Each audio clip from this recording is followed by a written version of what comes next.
ICU care snake ಬೈಟ್ಗೆ ಹೇಗೆ help ಆಗುತ್ತೆ sir? ಆ ವ್ಯಕ್ತಿ ಪೇಷಂಟ್ ಬೈಟ್ ಆಗಿರುತ್ತೆ, ಹಾವನ್ನ ಹೊಡೆದ್ಬಿಟ್ಟು ಕೈಲಿ ಹಿಡ್ಕೊಂಡ್ ಬಂದಿರ್ತಾನೆ.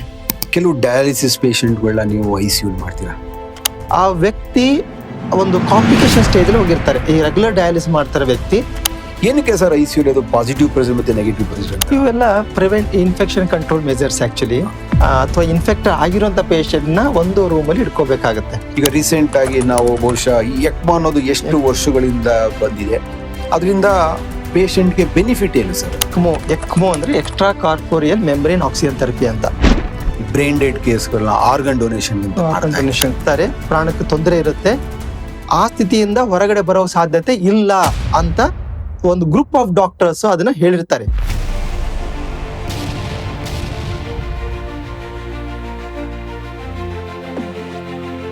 ಸರ್, ಈಗ ನೀವು ಹೇಳಿದಾಗೆ ಒಂದು ICU ಇದೆ. ಒಂದು ಉದಾಹರಣೆಗೆ ತಗೊಳ್ಳೋದ್ರೆ ಒಂದು ಸ್ನೇಕ್ ಬೈಟ್ ಅಂತ ಸ್ನೇಕ್ ಬೈಟ್ ಅಂತ ಬಂದಾಗ ಬಹುಶಃ ಯಾಕಂದ್ರೆ ನಾವು ಮೈಸೂರು ಮತ್ತೆ ಮಂಡ್ಯ ಸುತ್ತಮುತ್ತ ಅಂದ್ರೆ ರೈತರುಗಳು ಪಂಗಡ ಹಳ್ಳಿಗಳಿಂದೆಲ್ಲ ಬರ್ತಾರೆ. ಈ ಸ್ನೇಕ್ ಬೈಟ್ ಪೇಷಂಟ್ ಬಂದಾಗ, ಯಾಕಂದ್ರೆ ನನಗೆ ಹಾಸ್ಪಿಟಲ್ ನಾವು ಕೂಡ ಕೆಲಸ ಮಾಡಿ ನೋಡಿದಾಗ ಆಗುತ್ತದೆ, ICU ಕೇರು ಸ್ನೇಕ್ ಬೈಟ್ಗೆ ಹೇಗೆ help ಆಗುತ್ತೆ ಸರ್?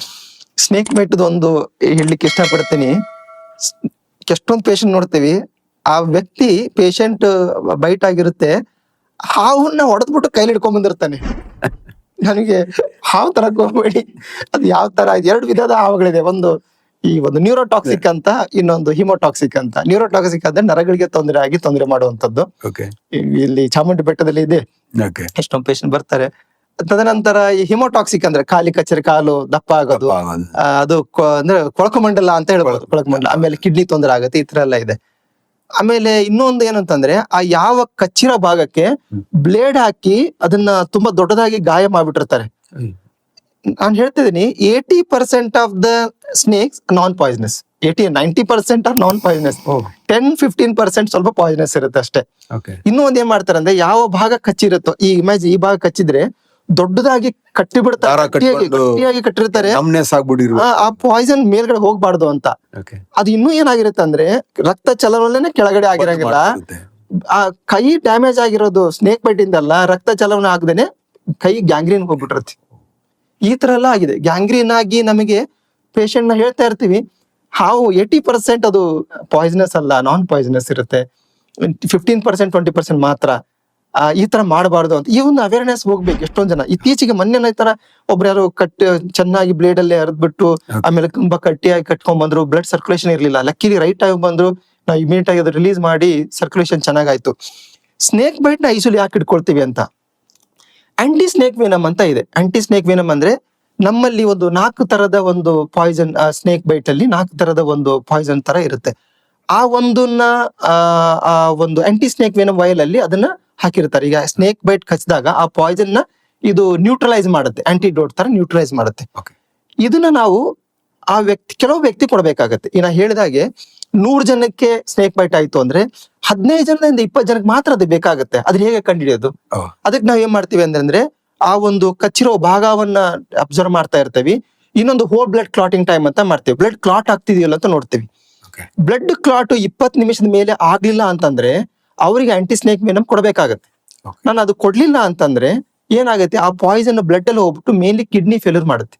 ಕಿಡ್ನಿ ಫೇಲ್ಯೂರ್ ಆಗ್ಬಿಟ್ರೆ ಅವನು ಡಯಾಲಿಸಿಸ್ ಹೋಗ್ತಾನೆ, ಡಯಾಲಿಸಿಸ್ ಡಿಪೆಂಡೆಂಟ್ ಆಗ್ಬೋದು. ಅದು ಕಿಡ್ನಿ ಫೇಲ್ಯೂರ್ ಪೇಷಂಟ್ ಆಗ್ಬೋದು, ಹೌದು, ನಾನ್ ಫಂಕ್ಷನಿಂಗ್ ಆಗ್ಬೋದು. ಅಥವಾ ಇನ್ಫೆಕ್ಷನ್ ಕಾಲಿನ ಮೇಲ್ಗಡೆ ಹೋಯ್ತು ಅಂತಂದ್ರೆ ಕಾಲು ಫುಲ್ ತಗೊಂಡ್ಬಿಡುತ್ತೆ, ಕೊಳಕಮಂಡಲ ತರ ಕಾಲು ಕೊಳೆಯೋ ತರ ಇರುತ್ತೆ. ರಿಪೀಟೆಡ್ ಆಗಿ ಆಪರೇಷನ್ ಮಾಡಿ ರೆಡಿ ಮಾಡ್ಬೇಕಾಗತ್ತೆ. ಕೆಲವೊಮ್ಮೆ ಕಾಲನ್ನ ಕಳ್ಕೊಳ್ಳುವಂತ ಪರಿಸ್ಥಿತಿ ಕೂಡ ಬರುತ್ತೆ. ಸೊ ಈ ಒಂದು ಕಾಂಪ್ಲಿಕೇಶನ್ ಅವಾಯ್ಡ್ ಮಾಡ್ಬೇಕು ಅಂದ್ರೆ ನಾವು ಆ ಆಂಟಿ ಸ್ನೇಕ್ ವೆನಮ್ ನ ಬೇಗ ಕೊಡಬೇಕು. ಇದು ಒಂದು ಹಿಮೋಟಾಕ್ಸಿಕ್ ಸಂಬಂಧಪಟ್ಟಂತೆ. ಇನ್ನೊಂದು ನಾಗರಾವಿನ ಜಾತಿ ಬರುತ್ತೆ, ನ್ಯೂರೋಟಾಕ್ಸಿಕ್ ಹೇಳ್ಬೇಕು ಅಂತಿದ್ದೆ ನಾನು. ಅದು ಕಚ್ಚಿದ್ರೆ, ಎಸ್ಪೆಷಲಿ ಕೈ ಕಚ್ಚಿದ್ರೆ ಅನ್ಕೊಳ್ಳಿ, ಅಥವಾ ಕತ್ತಿಗಿಲ್ಲಿ ಕಚ್ಚಿದ್ರೆ ಬೇಗ ಅದು ಬ್ರೈನಿಗೆ ಅಫೆಕ್ಟ್ ಆಗುತ್ತೆ. ಕಾಲಿ ಕಚ್ಚಿ ಸ್ವಲ್ಪ ನಿಧಾನ ಆಗ್ಬೋದು. ಅಷ್ಟು ಬೇಗ ಅದು ಬ್ರೈನು ಮತ್ತು ಈ ಸ್ಪೈನಲ್ ಕಾರ್ಡ್ ಹತ್ರ ಕಚ್ಚುತ್ತೋ ಅಷ್ಟು ಬೇಗ ಅದನ್ನ ಬ್ರೈನಿಗೆ ಅಫೆಕ್ಟ್ ಆಗುತ್ತೆ, ಬ್ರೈನಿಗೆ ತಗೊಂಡ ಅದು ಬ್ರೈನಿಗೆ ನರಗಳಿಗೆ ಅಫೆಕ್ಟ್ ಆದ್ರೆ ನರಗಳು ವೀಕ್ ಆಗ್ಬಿಡುತ್ತೆ. ಮನುಷ್ಯ ಅವನು ಉಸಿರಾಟನ ನಿಲ್ಲಿಸ್ತಾನೆ. ಯಾಕೆ? ಉಸಿರಾಟಕ್ಕೆ ನರಗಳ ಆಕ್ಷನ್ ಇರ್ಬೇಕು. ನರಗಳ ಮೂವ್ಮೆಂಟ್ ಆಕ್ಷನ್ ಇಲ್ಲ ಅಂತಂದ್ರೆ ಮಾಂಸಖಂಡಗಳು ಆಕ್ಷನ್ ಆಗಲ್ಲ, ಉಸಿರಾಟ ನಿಧಾನ ಸ್ಟಾಪ್ ಆಗುತ್ತೆ. He will die at the fast ಆಗಿ ಆಗ್ಬಿಡುತ್ತೆ. ನ್ಯೂರೋಟಾಕ್ಸಿಸ್ ವೆರಿ ಡೇಂಜರಸ್ ಅದು. ಅವಾಗ ನಾವು ಇದು ಆಂಟಿ ಸ್ನೇಕ್ ವೆನಮೇ ಕೊಡ್ಬೇಕು. ಅದ್ ಹೆಂಗ್ ಗೊತ್ತಾಗುತ್ತೆ ಅಂದ್ರೆ ಬಂದಂತ ವ್ಯಕ್ತಿ ನಾವು ನೋಡ್ತೀವಿ ಹಿಮೋಟಾಕ್ಸಿಕ್ ಅಥವಾ ಈ ಬ್ಲಡ್ ತೊಂದರೆ ಕೊಡೋದಾ ಅಥವಾ ನ್ಯೂರೋಟಾಕ್ಸಿಕ್, ಕೆಲವೊಮ್ಮೆ ಎರಡು ಮಿಕ್ಸ್ಡ್ ಇದೆ. ಉಸಿರಾಟ ವೇರಿಯೇಷನ್ ಆಗ್ತಿದೆ ಅಂದ ತಕ್ಷಣ ಈ ಮೆಡಿಸಿನ್ ಕೊಟ್ಬಿಡ್ತೇವೆ. We can save so many lives. ಅದನ್ನ ಇಮಿಡಿಯೇಟ್ ಮಾಡ್ಬೇಕಾಗುತ್ತೆ. ಪೇಷಂಟ್ ಎಮರ್ಜೆನ್ಸಿ ಬಂದಾಗ ಹೌದು, ಒಂದು ದಿನ ಸ್ನೇಕ್ ಬೈಟ್ ಇರುವಂತ ಪೇಷಂಟ್ ಒಂದು ದಿನ ICU ಇರೋದು ಆಲ್ವೇಸ್ ಬೆಟರ್. ಕೆಲವೊಮ್ಮೆ ಡಿಲೇಡ್ ಕಾಂಪ್ಲಿಕೇಶನ್ ಅಂತ ಆಗುತ್ತೆ, ಕೆಲವು ಗಂಟೆಗಳಲ್ಲಿ ಗೊತ್ತಾಗದೆ ಇರೋದು 6 ಗಂಟೆಯಿಂದ 8 ಗಂಟೆಯಲ್ಲೂ ಕೂಡ ಗೊತ್ತಾಗಬಹುದು. ಒಂದಿನ ಇಟ್ಕೊಳ್ಳೋದ್ರಲ್ಲಿ ಏನು ತೊಂದರೆ ಇಲ್ಲ. ಕೆಲವೊಮ್ಮೆ ಏನು ಸಿಂಪ್ಟಮ್ಸ್ ಇಲ್ಲ, ಕಚ್ಚಿರುತ್ತೆ, ಏನು ಸಿಂಪ್ಟಮ್ಸ್ ಅಂತ ಡಾಕ್ಟರ್ ಹೇಳ್ತಾರೆ, ಇಲ್ಲಪ್ಪ ವಾರ್ಡ್ ಅಲ್ಲಿ ಇರಿ ಅಂತ ಹೇಳ್ತಾರೆ. ಅಂತವ್ರನ್ನೆಲ್ಲ ಅಡ್ಮಿಟ್ ಮಾಡಲ್ಲ, ಡೌಟ್ಫುಲ್ ಇರೋ ಕೇಸ್ಗಳನ್ನ ಅಡ್ಮಿಟ್ ಮಾಡ್ತಾರೆ. ಹಾಗಾದ್ರೆ ನೀವ್ ಹೇಳೋದಂದ್ರೆ ಹಾವು ಕಚ್ಚಿ ಇಷ್ಟು ಗಂಟೆ ಒಳಗೆ ಹಾಸ್ಪಿಟ್ಲ್ ಬರ್ಬೇಕು ಅಂತ ಏನಾದ್ರು ಇದೆಯಾ? ಹೌದು, ಹಾವು ಕಚ್ಚಿ ಅವರು ಪ್ರಥಮ ಚಿಕಿತ್ಸೆ ಜಾಸ್ತಿ ಮಾಡೋದು ಬೇಡ, ಬೇಗ ಹಾಸ್ಪಿಟ್ಲ್, ಗೌರ್ಮೆಂಟ್ ಹಾಸ್ಪಿಟಲ್ ಹೋದ್ರೆ ಎಲ್ಲಾ primary health centre anti snake venom ಇದೆ. ಅದನ್ನ ನೀವು ಪ್ರೈವೇಟ್ ಹಾಸ್ಪಿಟ್ಲ್ ಬಂದು ತಗೋಬೇಕಂತೇನಿಲ್ಲ. ಆಂಟಿ ಸ್ನೇಕ್ ವೆನಮ್ ಫ್ರೀ ಇದೆ, ಇಟ್ಸ್ ಅ ಫ್ರೀ. ಏನಪ್ಪಾ ಆಗುತ್ತೆ ಅಂದ್ರೆ ಡಾಕ್ಟರ್ ಕೊಡುವಾಗ ಅವ್ರಿಗೆ ಸ್ವಲ್ಪ ಹೇಳ್ತಾರೆ ಇದರಿಂದ ಸ್ವಲ್ಪ ಅಲರ್ಜಿ ಆಗ್ಬಹುದು, ಯಾಕಂದ್ರೆ ಇಟ್ ಇದೆ ಆಂಟಿ ಸ್ನೇಕ್. ನಾವು ಒಂದು ಇದನ್ನ ಬೇರೆ ಒಂದು ಸ್ನೇಕ್ದು ಆಂಟಿಡೋಟ್ ತರ ಕೊಡ್ತಾ ಇದೀವಿ, ಬಾಡಿ ತಡ್ಕೊಳ್ಳಲ್ಲ, ಅದು ಅಲರ್ಜಿ ಆಗುತ್ತೆ. ಸಮ್ ಟೈಮ್ ರ್ಯಾಶಸ್ ಬರುತ್ತೆ, ಸ್ವಲ್ಪ ಗುಳ್ಳೆಗಳೆಲ್ಲ ಆಗುತ್ತೆ ಬಾಡಿಯಲ್ಲಿ. ಅದು ನೋಡಿ ಹೆದರ್ಕೋಬಾರ್ದು. ಅದು ಒನ್ ಆಫ್ ದ ಟ್ರೀಟ್ಮೆಂಟ್ ಅಲ್ಲಿ ರುಟೀನ್ ಆಗಿ ಕಾಣುವಂತದ್ದು. ಎಲ್ಲರಿಗೂ ಕಾಣಿಸಲ್ಲ, ಕೆಲವೊಬ್ರು ಜನಕ್ಕೆ ಕಾಣಿಸುತ್ತೆ, ಬಟ್ ಅವಾಗ ಪ್ರಾಣ ಉಳಿಸೋಕೆ ಸಾಧ್ಯತೆ ನಮ್ಗೆ ಅವಶ್ಯಕತೆ ಜಾಸ್ತಿ ಇರೋದ್ರಿಂದ ಆ ಮೆಡಿಸಿನ್ ಕೊಡ್ತೇವೆ. ಈ ಅಲರ್ಜಿ ನಾವು ಈಸಿಯಾಗಿ ಮ್ಯಾನೇಜ್ ಮಾಡ್ಕೋಬಹುದು, ಅದ್ರ ಬಗ್ಗೆ ವರಿ ಮಾಡೋದೇನು ಇರಲ್ಲ. ಸರಿಗೆ ನಾವು ನೋಡಿರೋಗೆ ಕೆಲವು ಡಯಾಲಿಸಿಸ್ ಪೇಷಂಟ್ಗಳನ್ನ ನೀವು ICU ಮಾಡ್ತೀರಾ, ಏನಕ್ಕೆ ಕಾರಣ? ಯಾಕಂದ್ರೆ ನಾವು ಪ್ರತಿಯೊಂದು ಹಾಸ್ಪಿಟಲ್ ಡಯಾಲಿಸಿಸ್ ಯೂನಿಟ್ ಅಂತ ಇರುತ್ತೆ, ಅದ್ರಲ್ಲೇ ಕೆಲವು ಪೇಷಂಟ್ಗಳು ಮಾತ್ರ ನೀವು ICU ಮಾಡ್ತೀರಾ, ಅದನ್ನು ಕೂಡ OPD ಬೇಸಿಸ್ ಅಲ್ಲೇ ಮಾಡ್ತೀರಾ.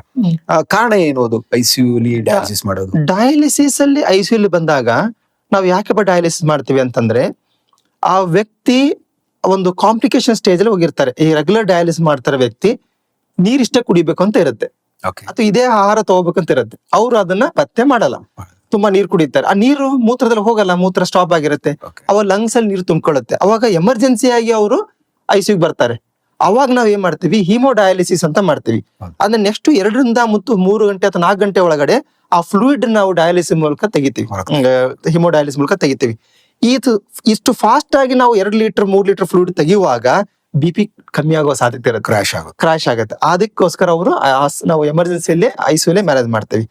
ಕೆಲವೊಂದು ಪೇಷಂಟ್ಗಳಿಗೆ ಡಯಾಲಿಸಿಸ್ ಮಾಡುವಾಗ ಏನಾಗುತ್ತೆಪ್ಪ ಅಂತಂದ್ರೆ BP ತುಂಬಾ ಬಂದಾಗಲೇ ಕಮ್ಮಿ ಇರುತ್ತೆ, BP ಮೇಂಟೈನ್ ಆಗ್ತಾ ಇರಲ್ಲ.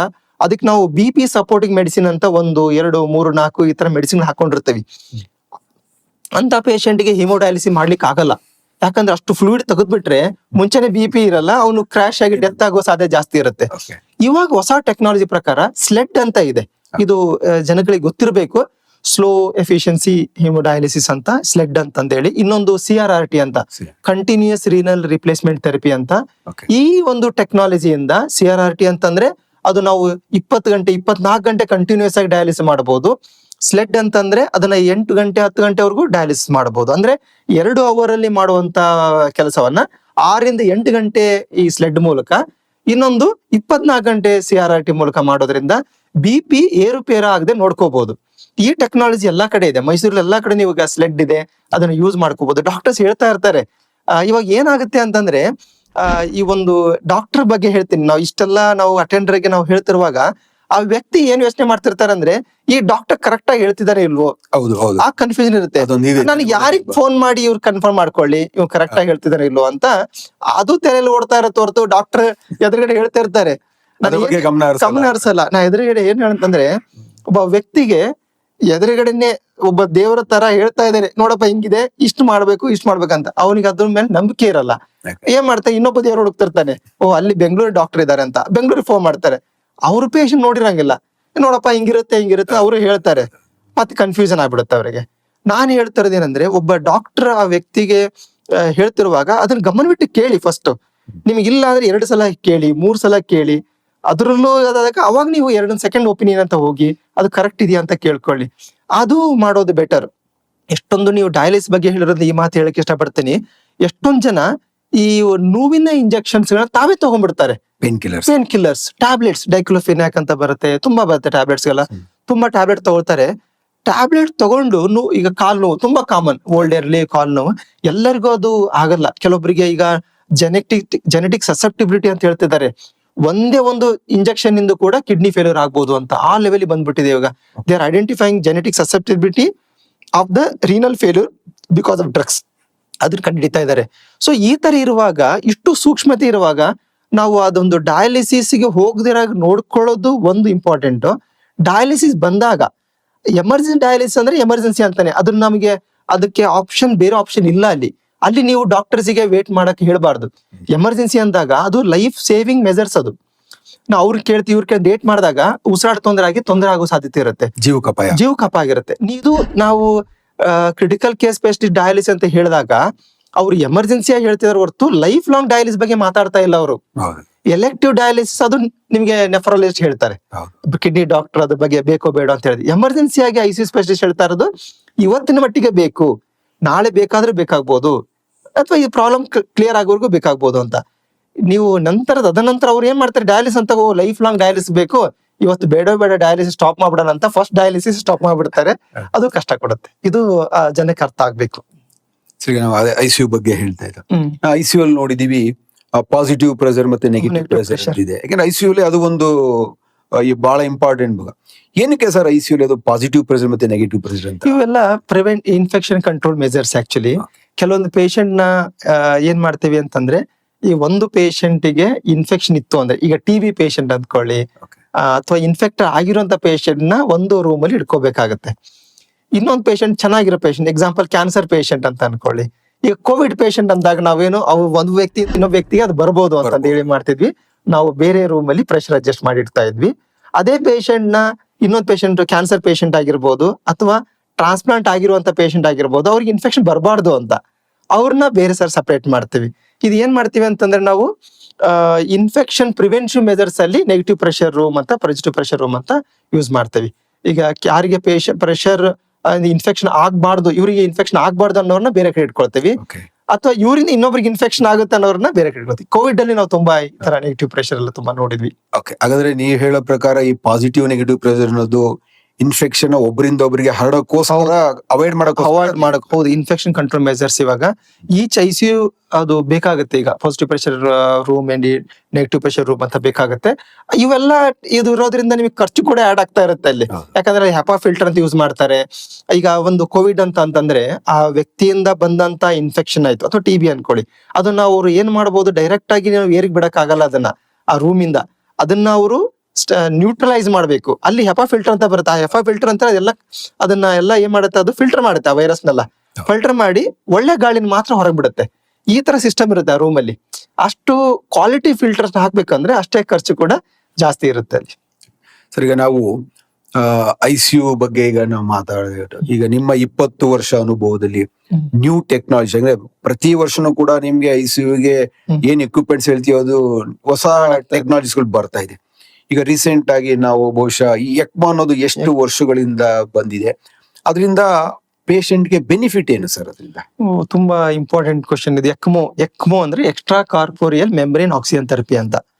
Extra corporeal membrane oxygen therapy ಅಂತಂದ್ರೆ ಏನರ್ಥ ಅಂತಂದ್ರೆ, ವ್ಯಕ್ತಿಯ ಬ್ಲಡ್ ಅನ್ನ ಎಕ್ಸ್ಟ್ರಾ ಕಾರ್ಪೋರಿಯಲ್ ಅಂದ್ರೆ ಬಾಡಿಯಿಂದ ಹೊರಗಡೆ ತೆಗೆದು ಹಾರ್ಟ್ ಲಂಗ್ ಮಿಷಿನ್ ಅಂದ್ರೆ ಎಕ್ಮೋ ಮಿಷಿನ್ ಅಲ್ಲಿ ಅದನ್ನ ಹೋಗ್ಲಿಕ್ಕೆ ಬಿಟ್ಟು, ಅಲ್ಲಿ ನಾವು ಏನ್ ಮಾಡ್ತೀವಿ ಅಂತಂದ್ರೆ, ಆ ವ್ಯಕ್ತಿಯ ಆಕ್ಸಿಜನ್, ಕಾರ್ಬನ್ ಡೈಆಕ್ಸೈಡ್ ಹೊರಗಡೆ ತೆಗೆದು ಆಕ್ಸಿಜನ್ ಒಳಗಡೆ ಹಾಕ್ಬಿಟ್ಟು ಆ ವ್ಯಕ್ತಿಗೆ ಬ್ಲಡ್ ಹಾಕ್ಬಿಟ್ಟು ಆ ಬ್ಲಡ್ ಮತ್ತೆ ಬಾಡಿ ವಾಪಸ್ ಕೊಡೋ ತರ ಮಾಡ್ತೀವಿ.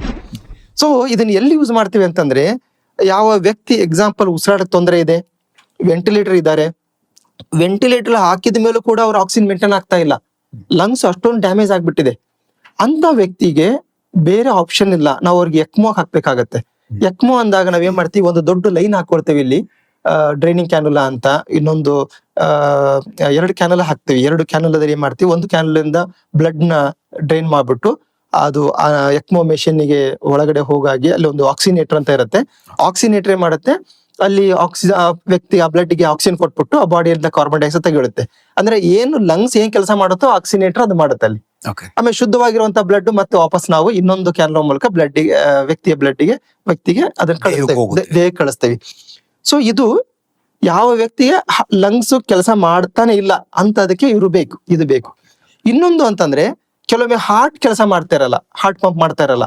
ಹಾರ್ಟ್ ಪಂಪ್ ಮಾಡದೇ ಇರುವಾಗ ಆ ಹಾರ್ಟ್ ಕೆಲಸನ ಈ ಒಂದು ಎಕ್ಮೋ ಮೆಷಿನ್ ಮಾಡುತ್ತೆ. ಇದು ಯಾವಾಗ ನಾವು ಯೂಸ್ ಮಾಡ್ತೇವಪ್ಪ ಅಂತಂದ್ರೆ, ಈಗ ವ್ಯಕ್ತಿಗೆ ಉಸಿರಾಟ ತೊಂದರೆ ಇರ್ಬೋದು ಅಥವಾ ಹಾರ್ಟಿನ ತೊಂದರೆ ಇರ್ಬೋದು. ಈ ಒಂದು ಟ್ರಾನ್ಸಿಯೆಂಟ್ ಅಲ್ಲಿ ಕೆಲವು ದಿನಗಳು ಅವ್ರನ್ನ ನಾವು ಮೇಂಟೈನ್ ಮಾಡ್ಬೇಕಾಗತ್ತೆ. ಆಮೇಲೆ ಆ ಒಂದು ಕಂಡೀಷನ್ ರಿವರ್ಸ್ ಆಗೋ ತರ ಇರುತ್ತೆ. ರಿವರ್ಸ್ ಆಗದಲ್ಲ ಅಂತಂದ್ರೆ, ಆಗ್ತಾ ಇಲ್ಲ ಅಂದ್ರೆ ಎಕ್ಮೋ ಹಾಕೋದ್ರಲ್ಲಿ ಅರ್ಥ ಇರಲ್ಲ. ರಿವರ್ಸ್ ಆಗೋ ತರ, ಈಗ ನಿಮೋನಿಯಾ ARDS ಅಂತ ಹೇಳ್ತೇವೆ ಲಂಗ್ಸ್ಗೆ. ಸೊ ಕೆಲವು ದಿನಗಳಲ್ಲಿ ಅದು ರಿಕವರ್ ಆಗುತ್ತೆ. ಅಲ್ಲಿವರೆಗೂ ನಾವು ವೆಂಟಿಲೇಟರ್ ಮ್ಯಾನೇಜ್ ಮಾಡ್ಬೇಕು, ಇಲ್ಲ ಎಕ್ಮೋದಲ್ಲಿ ಮ್ಯಾನೇಜ್ ಮಾಡ್ಬೇಕಾಗತ್ತೆ. ಆ ಟೈಮಲ್ಲಿ ನಾವು ಎಕ್ಮೋ ಮೆಷಿನ್ ಹಾಕೊಡ್ತೇವೆ.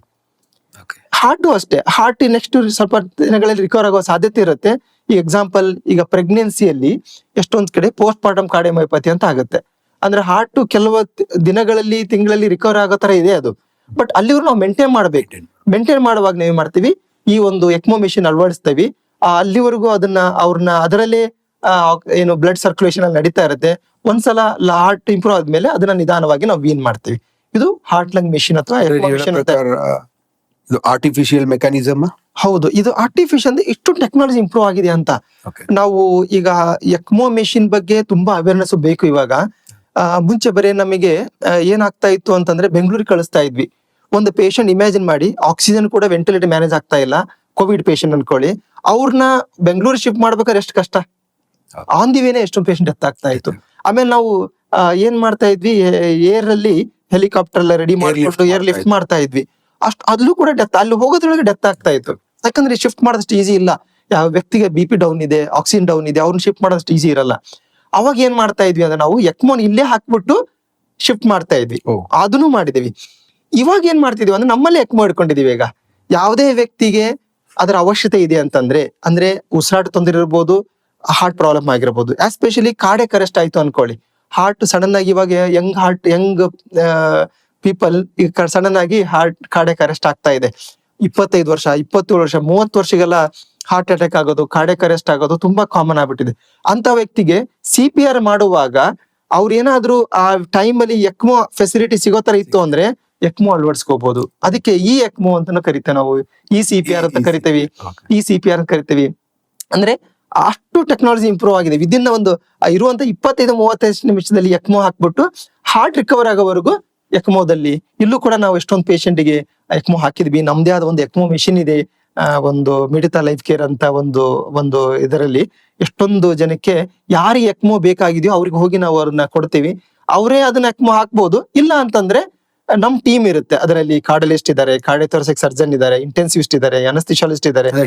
ಟೀಮ್ ಹೋಗ್ಬಿಟ್ಟು, ಟೀಮ್ ಆಫ್ ಪೀಪಲ್ ಹೋಗ್ಬಿಟ್ಟು ರಾತ್ರಿ ಮೊನ್ನೆ ಒಂದು ಹಾಸ್ಪಿಟಲ್ ಅಲ್ಲಿ ರಾತ್ರಿ 2 ಗಂಟೆಗೆ 2ರಿಂದ 5 ಗಂಟೆವರೆಗೂ ಒಂದು ಎಕ್ಮೋ ಮೆಷಿನ್ ಹಾಕಿ ಬಂದ್ವಿ. ಈ ತರ ಎಕ್ಮೋ ಅನ್ನೋದು ಈ ಯಾವ ವ್ಯಕ್ತಿಗೆ ವೆಂಟಿಲೇಟರ್ಲು ಮ್ಯಾನೇಜ್ ಮಾಡಕ್ ಆಗ್ತಾ ಇಲ್ಲ, ಮತ್ತು ನಾವೀಗ ಹಾರ್ಟಿಗೆ IABP ಅಂತ ಮಿಷಿನ್ಸ್ ಎಲ್ಲ ಇದೆ, ಅದ್ರಲ್ಲೂ ಮ್ಯಾನೇಜ್ ಮಾಡಕ್ ಆಗ್ತಾ ಇಲ್ಲ ಪೇಷಂಟ್ನಿಗೆ, ನಾವು ಎಕ್ಮೋನ ಅಳವಡಿಸ್ಕೋಬಹುದು. ಒಂದ್ಸಲ ಪೇಷಂಟ್ ರಿಕವರಿ ಆದ್ಮೇಲೆ ಅದನ್ನ ನಾವು ವೀನ್ ಮಾಡಿ ತೆಗಿಬಹುದು. ಇದು ಒಳ್ಳೆ ಹೊಸ ಟೆಕ್ನಾಲಜಿ, ಜನಕ್ಕೆ ಗೊತ್ತಿರ್ಬೇಕು ಇದ್ರ ಬಗ್ಗೆ. ಸರ್, ಈಗ ICUಲಿ ಒಂದು ರೋಗಿಗೆ ಯಾವಾಗ ನಾವು ವೆಂಟಿಲೇಟರ್ ನ ಹಾಕ್ತಿವಿ? ಓಕೆ, ರೋಗಿಗೆ ವೆಂಟಿಲೇಟರ್ ಹಾಕೋದು ಎಲ್ಲರೂ ಏನ್ ಅನ್ಕೊಂಡ್ಬಿಟ್ಟಿದ್ದಾರೆ, ಇದು ಒಳ್ಳೆ ಕ್ವಶನ್. ಇದು ಉಸಿರಾಟ ತೊಂದರೆ ಆದ್ರೆ ಮಾತ್ರ ವೆಂಟಿಲೇಟರ್ ಹಾಕೊಳ್ತಾರೆ ಅನ್ಕೊಂಡ್ಬಿಟ್ಟಿದ್ದಾರೆ. ಆತರ ಇರಲ್ಲ. ಈ ಎಕ್ಸಾಂಪಲ್, ಪೇಷಂಟ್ ಇವಾಗ ಸ್ಟ್ರೋಕ್ ಆಗಿ ಅಥವಾ ಆಕ್ಸಿಡೆಂಟ್ ಆಗಿ ಅನ್ಕಾನ್ಶಿಯಸ್ ಆದ ಅನ್ಕೊಳ್ಳಿ. ಆತರ ಅನ್ಕಾನ್ಶಿಯಸ್ ಆದ ವ್ಯಕ್ತಿಗೂ ನಾವು ವೆಂಟಿಲೇಟರ್ ಹಾಕೊಳ್ತೇವೆ. ಯಾಕಪ್ಪ ಅಂತಂದ್ರೆ, ಅವರು ಅಷ್ಟೇ ಊಟ ಮಾಡಿದ್ರೆ ಅಥವಾ ಹೊಟ್ಟೆಯಲ್ಲಿ ಏನಾದ್ರು ಗ್ಯಾಸ್ಟ್ರಿಕ್ ಕಂಟೆಂಟ್ಸ್ ಇತ್ತು ಅಂದ್ರೆ, ಹೊಟ್ಟೆ ಕಂಟೆಂಟ್ಸ್ ಇದ್ರೆ, ಅದು ವಾಮಿಟ್ ತರ ಹೊರಗಡೆ ಬಂದಾಗ ಅದು ಕಂಪ್ಲೀಟ್ ಆಗಿ ಹೊರಗೆ ಬರದೇನೆ ಅನ್ನನಾಳದಿಂದ ಶ್ವಾಸನಾಳಕ್ಕೆ ಹೋಗ್ಬಿಟ್ಟು ಲಂಗ್ಸಿಗೆ ಹೋಗ್ಬಿಟ್ಟು ಆಸ್ಪಿರೇಷನ್ ಅಂತ ಆಗ್ಬೋದು. ಆ ಪೇಷಂಟ್ ಆಸ್ಪಿರೇಷನ್ ಆಗಿ ತೊಂದರೆ ಆಗ್ಬೋದು, ಡೆತ್ ಆಗ್ಬೋದು. ಅದನ್ನ ಪ್ರಿವೆಂಟ್ ಮಾಡೋಕ್ಕೋಸ್ಕರ ಟ್ಯೂಬ್ ಹಾಕಿ ವೆಂಟಿಲೇಟರ್ ಕನೆಕ್ಟ್ ಮಾಡ್ತೀವಿ. ಇನ್ನೊಂದು, ಈಗ ಬ್ರೈನ್ ಅಲ್ಲಿ ಆಕ್ಸಿಡೆಂಟ್ ಆಯ್ತು ಅಥವಾ ಸ್ಟ್ರೋಕ್ ಆದಾಗ ಬ್ರೈನ್ ಅಲ್ಲಿ ಪ್ರೆಷರ್ ತುಂಬಾ ವೇರಿಯೇಷನ್ ಆಗ್ತಾ ಇರುತ್ತೆ. ನಾವು ಇಂಟ್ರಾಕ್ರೇನಿಯಲ್ ಪ್ರೆಷರ್ ಅಂತ ಕರಿತೀವಿ. ಆ ಪ್ರೆಷರ್ ವೇರಿಯೇಷನ್ ನ ಮ್ಯಾನೇಜ್ ಮಾಡ್ಬೇಕಂತಂದ್ರೆ ಅವ್ರಿಗೆ ವೆಂಟಿಲೇಟರ್ ಟ್ಯೂಬ್ ಹಾಕಿ ವೆಂಟಿಲೇಟರ್ ಕನೆಕ್ಟ್ ಮಾಡ್ಕೊಂಡು ಸೆಟ್ಟಿಂಗ್ಸ್ ಅಲ್ಲಿ ಆ ಪ್ರೆಷರ್ ನ ಅಡ್ಜಸ್ಟ್ ಮಾಡಬಹುದು, ಆರ್ಟಿಫಿಷಿಯಲ್ ಮ್ಯಾನೇಜ್ ಮಾಡಬಹುದು. ಆಮೇಲೆ ಜೊತೆಗೆ ನಾವು ಅದನ್ನ ಕಣ್ಣುಗಳ ರಿಯಾಕ್ಷನ್ ಅಂತ ಹೇಳಿದೀವಿ, ಒಂದು CT ಸ್ಕ್ಯಾನ್ ಎಲ್ಲ ಮಾಡ್ಕೊಂಡು MRI ಮಾಡ್ಕೊಂಡು ಕೂಡ ಅದು ಬ್ರೈನ್ ಇರುವಂತ ಪ್ರೆಷರ್ ನ ಐಡೆಂಟಿಫೈ ಮಾಡಬಹುದು. ಈ ವೆಂಟಿಲೇಟರ್ ಹಾಕಿದಾಗ ನಾವು ಅವರಿಗೆ, ಈಗ ಅದೇ ವ್ಯಕ್ತಿ ತುಂಬಾ ಒದ್ದಾಡ್ತಾ ಇತ್ತು ಅಂತಂದ್ರೆ, ತುಂಬಾ ಮೂವ್ಮೆಂಟ್ ಮಾಡ್ತಾ ಇದ್ರೆ ಬ್ರೈನ್ ಅಲ್ಲಿ ಪ್ರೆಷರ್ ಜಾಸ್ತಿ ಆಗಿ ಅದರಿಂದ ತೊಂದರೆ ಆಗೋ ಸಾಧ್ಯತೆ ಇರುತ್ತೆ. ಅವಾಗ ನಾವೇನ್ ಮಾಡ್ತೀವಿ, ವೆಂಟಿಲೇಟರ್ ಹಾಕೊಂಡ್ಬಿಟ್ಟು ಅವ್ರನ್ನ ಸೆಡೇಟ್ ಮಾಡ್ಬಿಟ್ಟು ಕೆಲವೊಮ್ಮೆ ಕಂಪ್ಲೀಟ್ ಮೂವ್ಮೆಂಟ್ ಇಲ್ದಂಗೆ ನೋಡ್ಕೊಳ್ತೀವಿ, ಬ್ರೈನ್ ಅಲ್ಲಿ ಪ್ರೆಷರ್ ನ ಕಂಟ್ರೋಲ್ ಮಾಡಕ್ಕೋಸ್ಕರ. ಇವೆಲ್ಲ ಏನು ಅಂತಂದ್ರೆ ಟ್ರೀಟ್ಮೆಂಟ್ ಸ್ಟ್ರಾಟಜಿ. ಈ ಒಂದು ಬ್ರೈನ್ ಪ್ರೆಷರ್ ಮ್ಯಾನೇಜ್ ಮಾಡುವಂತದ್ದು, ಇದಕ್ಕೆ ವೆಂಟಿಲೇಟರ್ ಬೇಕಾಗುತ್ತೆ. ಸೊ ವೆಂಟಿಲೇಟರ್ ಬೇರೆ ಕೇವಲ ಉಸಿರಾಟ ತೊಂದರೆ ಆದಾಗ ಮಾತ್ರ ಆಕ್ಸಿಜನ್ ಕಮ್ಮಿ ಆಯ್ತು ವೆಂಟಿಲೇಟರ್ ಹಾಕೋಬೇಕು, ಆಕ್ಸಿಜನ್ ಚೆನ್ನಾಗಿದೆ ವೆಂಟಿಲೇಟರ್ ಹಾಕಬಾರ್ದು ಅಂತ ಏನಿಲ್ಲ. ಕೆಲವೊಮ್ಮೆ ಯಾವುದೇ ಪೇಷಂಟಿಗೆ ಸೆಪ್ಸಿಸ್ ಅಂತ ಇನ್ನೊಂದು ಇನ್ಫೆಕ್ಷನ್ ಅಂತಂದೇಳಿ, ಆ ಇನ್ಫೆಕ್ಷನ್ ಬ್ಲಡ್ ಗೆ ಹರಡ್ಬಿಟ್ಟು ಬಾಡಿ ಸೆಪ್ಟಿಕ್ ಆಗಿ ಬೇರೆ ಅಂಗಗಳೆಲ್ಲ ಡ್ಯಾಮೇಜ್ ಆಗುತ್ತೆ, ಮಲ್ಟಿ ಆರ್ಗನ್ ಫೇಲ್ಯೂರ್ ಅಂತ ಕರಿತೀವಿ. ಅಂತ ವ್ಯಕ್ತಿಗೆ 2 BP ಮೆಡಿಸಿನ್ ಕೊಡ್ತಾ ಇರ್ತೇವೆ PPP ಮೇಂಟೈನ್ ಮಾಡಕ್ಕೆ. ಆ ತರ ಪೇಷಂಟ್ ನಾವು ಎಲೆಕ್ಟಿವ್ ಆಗಿ ವೆಂಟಿಲೇಟರ್ ಹಾಕೊಳ್ತೀವಿ. ಅವರು ಉಸಿರಾಟ ತೊಂದರೆ ಪ್ರಿಡಿಕ್ಷನ್ ಡೌನ್ ಆಗುತ್ತೆ. ವೆಂಟಿಲೇಟರ್ ಅಂದ್ರೆ ಏನರ್ಥ ಅಂತಂದ್ರೆ ಉಸಿರಾಟ ತೊಂದರೆ ಇದ್ದ ಹಾಕ್ಬೇಕು ಅಂತಲ್ಲ. ಆಕ್ಚುಲಿ ಬಾಡಿಯಲ್ಲಿ ನಾವು ಮೇನ್ ಬೇಕಾಗಿದ್ದು ಅಂಗಗಳ ವೈಫಲ್ಯ ಯಾಕೆ ಆಗ್ತಿದೆ ಅಂತಂದ್ರೆ ಪ್ರತಿ ಅಂಗಕ್ಕೂ ಆಕ್ಸಿಜನ್ ಸಿಗ್ತಾ ಇಲ್ಲ, ಅದರಿಂದ ಆಗ್ತಾ ಇದೆ. ಈಗ ಕಿಡ್ನಿ ಫೇಲಿಯರ್ ಆಗ್ತಾ ಇದೆ ಅಂದ್ರೆ ಆಕ್ಸಿಜನ್ ಸಿಗ್ತಾ ಇಲ್ಲ ಅಂತ. ಆಕ್ಸಿಜನ್ ಸಿಗ್ಲಿಕ್ಕೆ ಏನ್ ಮಾಡ್ಬೇಕು? ನಾವು ಫೇಸ್ ಮಾಸ್ಕ್ ಅಂತ ಕೊಡ್ತೇವಿ, non invasive ventilator BiPAP machine ಅಂತ ಕೊಡ್ತೇವಿ, ಇನ್ನೊಂದು ಇನ್ವ್ಯಾಜ್ ವೆಂಟಿಲೇಷನ್ ಅಂತ. ಇದು ventilator. Invasive ventilation best option ಈ ತರ ತುಂಬಾ ಸಿಕ್ಕಿರುವಂತ ಪೇಷಂಟ್ಗಳಿಗೆ. ಇದು ಎಷ್ಟೊಂದ್ ಜನ ಏನ್ ಮಾಡ್ತಾರೆ, ಸರ್ ಚೆನ್ನಾಗಿ ಮಾತಾಡ್ತಿದ್ದಾನಲ್ಲ ಯಾಕೆ ವೆಂಟಿಲೇಟರ್ ಬೇಕು ಅಂತ ಹೇಳಿ ಡಿಲೇ ಮಾಡ್ತಾ ಇರ್ತಾರೆ. ಎಷ್ಟು ಡಿಲೇ ಮಾಡ್ತಾರೋ ಅಷ್ಟು ಅವರಿಗೆ ಆಕ್ಸಿಜನ್ ಸಿಗ್ತಾ ಇರಲ್ಲ. ಅಂಗಳ ವೈಫಲ್ಯ ಜಾಸ್ತಿ ಆದಷ್ಟು ಯಾವುದೇ ವ್ಯಕ್ತಿಗೆ ಒಂದು ಇನ್ಫೆಕ್ಷನ್ ಆಗಿ ಕಿಡ್ನಿ ಫೇಲ್ಯೂರ್ ಆಯ್ತು ಅಂತಂದ್ರೆ ಅವರಿಗೆ 60% ಲೈಫ್ ರಿಸ್ಕ್ ಬಂದ್ಬಿಡುತ್ತೆ. 60% BP ಡೌನ್ ಆಗಿ ಅದು ಇನ್ಫೆಕ್ಷನ್ ಇಂದ ಕಿಡ್ನಿ ಡೌನ್ ಆಗ್ಬಿಟ್ರೆ. ಸೊ ಅದನ್ನ ಅವಾಯ್ಡ್ ಮಾಡ್ಬೇಕು ಅಂದ್ರೆ, ಅಂಗವೈಫಲ್ಯಗಳನ್ನ ಕಮ್ಮಿ ಮಾಡ್ಬೇಕು ಅಂದ್ರೆ, ಆರ್ಗನ್ ಫೇಲ್ಯೂರ್ ಕಮ್ಮಿ ಮಾಡ್ಬೇಕು ಅಂದ್ರೆ ಬೇಗ ಅವ್ರನ್ನ ಸ್ಟೆಬಿಲೈಸ್ ಮಾಡಿ ರಿಸಸ್ಟೇಷನ್ ಮಾಡ್ಬೇಕು. ರಿಸಸ್ಟೇಷನ್ ಅಂದ್ರೆ oxygen supply to the each and every cells, ಎಲ್ಲ ಬಾಡಿ ಸೆಲ್ಸ್ಗೂ ನಾವು ಆಕ್ಸಿಜನ್ ಕೊಡ್ಬೇಕಾಗತ್ತೆ. ಆಕ್ಸಿಜನ್ ಮೇಂಟೈನ್ ಮಾಡೋಕ್ಕೋಸ್ಕರ ವೆಂಟಿಲೇಟರ್ ಹಾಕೋಬೇಕಾಗತ್ತೆ. ಸೊ ವೆಂಟಿಲೇಟರ್ ಅಂದ್ರೆ ಬರೀ ಉಸಿರಾಟ ತೊಂದರೆ ಅಂತ ಅಲ್ಲ, oxygen supply to all the body organs even cells ಅಂತ ಹೇಳ್ಬೋದು. ಸರ್, ಇಷ್ಟು ಹೇಳಿದ್ರಿ ನೀವು ವೆಂಟಿಲೇಟರ್ ಬಗ್ಗೆ. ನೀವು ಹೇಳೋ ಪ್ರಕಾರ ಬ್ಲಡ್ ಅಲ್ಲಿ ಆಕ್ಸಿಜನ್ ಲೆವೆಲ್ ಮತ್ತೆ BP ಕಡಿಮೆ ಆದಾಗ ವೆಂಟಿಲೇಟರ್ ಹಾಕ್ತೀನಿ ಅಂತ ಹೇಳಿದ್ರಿ. ಅದು ಬಿಟ್ಟು ಈ ವೆಂಟಿಲೇಟರ್ ಇಂದ ಎಕ್ಮೋ ಅಂತಾನು ಕೂಡ ಹೇಳಿದ್ರಿ. ಈ ಎಕ್ಮೋ ಬಗ್ಗೆ ಅದು ಸ್ವಲ್ಪ ಎಕ್ಸ್ಪೆನ್ಸಿವ್ ಅಂತ ಹೇಳ್ತಾರೆ, ಅದಕ್ಕೆ ಏನಾದ್ರು ಕಾರಣ ಇದೆಯಾ? ಸೊ ಅದೇ ಯಾವುದೇ ಟೆಕ್ನಾಲಜಿ ಹೊಸದಾಗಿ ಬಂದಾಗ ಎಕ್ಸ್ಪೆನ್ಸಿವ್ ಇರುತ್ತೆ, ಅದು ಮತ್ತೆ ಯೂಸ್ ಮಾಡಿದಾಗ ಕಮ್ಮಿ ಆಗ್ತಾ ಬರುತ್ತೆ. ಇವಾಗ ಎಕ್ಮೋ ಮಿಷಿನ್ ಬಗ್ಗೆ ಕಾಸ್ಟ್ ಬಗ್ಗೆ ಹೇಳ್ತೇನೆ ನಾನು. ಇನಿಷಿಯೇಷನ್ ಚಾರ್ಜ್ ಅಂತ ಇರುತ್ತೆ. ಆ ಕ್ಯಾನ್ಯುಲೇಷನ್ ಹಾಕ್ಬಿಟ್ಟು ಆಕ್ಸಿಜನೇಟರ್ ನೆಲ್ಲ ಅಳವಡಿಸಲಿಕ್ಕೆ, ಆಕ್ಸಿಜನೇಟರ್ ತುಂಬಾ ಕಾಸ್ಟ್ಲಿ. ಅದು ರಿಯೂಸ್ ಇಲ್ಲ ಒಂದ್ಸಲ ಯೂಸ್ ಮಾಡಿದ್ಮೇಲೆ ಮತ್ತೆ ಯೂಸ್ ಮಾಡಕ್ ಆಗಲ್ಲ. ಕೆಲವೊಮ್ಮೆ ಒಂದೇ ಪೇಷಂಟ್ 2-3 ಯೂಸ್ ಆಗ್ಬಿಡುತ್ತೆ, ಅದೇ 2 ಲಕ್ಷ ಆಗುತ್ತೆ. ಪರ್ಟಿಕ್ಯುಲರ್ ಅವರ್ಸ್ ಅಂತ ಅದರಲ್ಲಿ ಅದು ಹೇಗೆ ನಾವು ಅದು ಮ್ಯಾನೇಜ್ ಮಾಡ್ತೀವಿ ಅದ್ರ ಮೇಲೆ. ಕೆಲವೊಂದು ಪೇಷಂಟ್ ಗೆ 2 ದಿನ ಬರ್ಬೋದು, 3 ದಿನ ಬರ್ಬೋದು, ಕೆಲವೊಮ್ಮೆ ತುಂಬಾ ದಿನಾನು ಬರ್ಬೋದು. ರಿಯೂಸ್ ಮಾಡೋ ತರ ಇರಲ್ಲ. ಸೊ ಅದರ ಅರ್ಥ ಅಂದ್ರೆ ಆ ಇನಿಷಿಯೇಷನ್ ಚಾರ್ಜಸ್ ನಿಮಗೆ ಏನ್ ಬರುತ್ತೆ, 4 to 5 lakhs ಬಂದ್ಬಿಡುತ್ತೆ. ಅದು ಎಕ್ಮೋ ಹಾಕ್ಲಿಕ್ಕೆ ನಾವು ಅದನ್ನ ತುಂಬಾ ಕಮ್ಮಿ ಇದರಲ್ಲಿ ಮಾಡ್ತಾ ಇದೀವಿ ಈಗ, ಅನುಕೂಲ ಆಗ್ಲಿ ಅಂತ. ಇನ್ನೊಂದು ಎವ್ರಿ ಡೇ ಅದನ್ನ ಪರ್ಫ್ಯೂಷನಿಸ್ಟ್ ಅಂತ ಇರ್ತಾರೆ. ಆ ಎಕ್ಮೋ ಮಿಷಿನ್ ನೋಡ್ಕೊಳ್ಳೋಕೆ, ಹೇಗೆ ವೆಂಟಿಲೇಟರ್ ನೋಡ್ಕೊಳ್ಳೋಕೆ ಹೆಂಗೆ ರೆಸ್ಪಿರೇಟರಿ ಥೆರಪಿಸ್ಟ್ ಅಂತ ಇರ್ತಾರೋ, ಇದಕ್ಕೂ ಕೂಡ ಪರ್ಫ್ಯೂಷನಿಸ್ಟ್ ಅಂತ ಇರ್ತಾರೆ. ಅವ್ರು ಬೇಕಾಗುತ್ತೆ, ಅವ್ರು ಅರೌಂಡ್ ದ ಕ್ಲಾಕ್ ಇರ್ಬೇಕಾಗತ್ತೆ ಅಲ್ಲಿ. ಅದು ಅವರಿಗೂ ಮತ್ತು ಆ ಒಂದು ಟೆಕ್ನಾಲಜಿ ಮೇಂಟೆನೆನ್ಸ್ಗೂ ಕೂಡ ಕಾಸ್ಟ್ ಅಂತ ಇರುತ್ತೆ. ಸೊ ಈ ತರ ಕಾಸ್ಟ್ ಅಂದ್ರೆ ಎವ್ರಿ ಡೇ ನಿಮಗೆ 75 to 1 lakh per day ಬರುತ್ತೆ. ಅದು ಜೊತೆಗೆ ಇನಿಷಿಯೇಷನ್ ಚಾರ್ಜ್ ಅಂತ. ಇದು ಯಾವುದೇ ಟೆಕ್ನಾಲಜಿ ಬಂದಾಗ ಹೇಳ್ದಂಗೆ ಇದೇ ನೀವು ಮುಂಚೆ ನೋಡಿದಾಗ ಆಲ್ಮೋಸ್ಟ್ 10 ಲಕ್ಷ 10 lakhs ಈ ತರ ಮಾತಾಡ್ತಾ ಇದ್ರು, 2 ಲಕ್ಷ ಅಂತ ಹೇಳ್ತಾ ಇದ್ರು ಪರ್ ಡೇ. ಇವಾಗ ಅದು ಕಮ್ಮಿ 50% ಕಮ್ಮಿ ಆಗಿದೆ, ಹೋಗ್ತಾ ಕಮ್ಮಿ ಆಗ್ತಾ ಹೋಗುತ್ತೆ. ಕೋವಿಡ್ ಬಂದ ಮೇಲೆ ಎಕ್ಮೋದು ಒಂದು ಸರ್ಜ್ ಅಂತಾನೆ ಹೇಳ್ಬೋದು. ತುಂಬಾ ಜನಕ್ಕೆ ಎಕ್ಮೋ ಬಗ್ಗೆ ಅವೇರ್ನೆಸ್ ಗೊತ್ತಾಯ್ತು. ಎಷ್ಟೊಂದು ಪೇಷಂಟ್ ಎಕ್ಮೋ ಆಗ್ತಾ ಹೋದ್ರು. ನಮ್ಮ ಇಂಡಿಯಾದಲ್ಲಿ ಮ್ಯಾಕ್ಸಿಮಮ್ ಬೆಂಗಳೂರಲ್ಲಿ ಮಾಡ್ತಾ ಇದ್ದಾರೆ, ತುಂಬಾ ಮಾಡ್ತಾ ಇದ್ದಾರೆ. ನಾವು ಮೈಸೂರಲ್ಲಿ ಇವಾಗ ತುಂಬಾ ಕಡೆ ಎಕ್ಮೋ ಮಿಷನ್ ಹಾಕ್ತಾ ಇದೀವಿ. ಎಕ್ಮೋ ಬಗ್ಗೆ ನಿಮ್ಗೆ ಗೊತ್ತಿರ್ಬೇಕು. ಈಗಿನ ಇದರಲ್ಲಿ ತುಂಬಾ ಬಡವರಿಗೆ ಕಷ್ಟ ಆಗ್ಬೋದು, ಬಟ್ ಒಂದು ಅವರೇಜ್ ಇರುವಂತವ್ರು ಕೂಡ ಎಕ್ಮೋವನ್ನ ಇವಾಗ ಪ್ರಿಫರ್ ಮಾಡ್ತಾ ಇದಾರೆ. ಮೊನ್ನೆ ಒಂದು ಪೇಷಂಟ್ ಹಳ್ಳಿಯವರು ಎಕ್ಮೋ ಬಗ್ಗೆ, ಒಂದು ಯಂಗ್ ಗರ್ಲ್ ಆಕ್ಚುಲಿ, ಒಂದು 20-22 ವರ್ಷದ ಹುಡುಗಿ ಉಸಿರಾಡಕ್ಕೆ ತೊಂದರೆ ಆಗಿ ವೆಂಟಿಲೇಟರ್ ಹೋಗಿದ್ರು. ಅವ್ರಿಗೆ ಎಕ್ಮೋ ಹಾಕ್ಬಿಟ್ಟು ಅವರಿಗೆ ಉಸಿರಾಟದೆಲ್ಲ ಮೇಂಟೈನ್ ಮಾಡಿದ್ಮೇಲೆ ಒಂದು 3-4 ದಿನದಲ್ಲೇ ಹೊರಗಡೆ ಬಂದ್ರು ಅವ್ರು. ಸೊ ಒಂದು ಲೈಫ್ ಸೇವಿಂಗ್ ಆಗಲ್ಲ ಅನ್ನೋದನ್ನ ಬಿಟ್ಟಿರ್ದೇವಿ. ಎಕ್ಮೋ ಎಲ್ಲಿ ಯೂಸ್ ಮಾಡ್ತೀವಿ ಅಂತಂದ್ರೆ, ಯಾವ ವ್ಯಕ್ತಿಗೆ 80% ಗಿಂತ ಜಾಸ್ತಿ ಪ್ರಾಣಕ್ಕೆ ತೊಂದರೆ ಇದೆ ಅಂದ್ರೆ ಅಲ್ಲಿ ಚಾನ್ಸಸ್ ತುಂಬಾ ಕಮ್ಮಿ ಇದೆ ಅಂತ ಪೇಷಂಟಿಗೆ ಯೂಸ್ ಮಾಡ್ತೀವಿ.